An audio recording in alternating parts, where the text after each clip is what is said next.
Nedeľa 8. január 2012. Robíme prieskum stavu a histórie nitrianskych zvonov.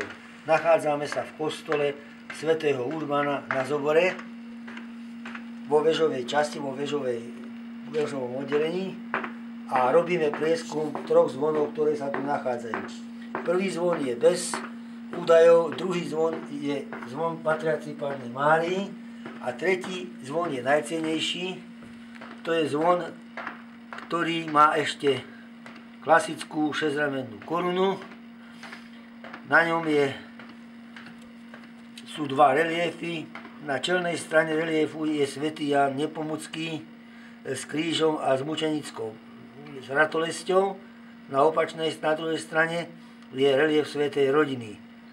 Nápis pod príklopom v hornej časti zvona nám o tom hovorí, že bol uliatý pravdepodobne u zvonohľadárskej dielni Christeliho v Bratislave v roku 1743.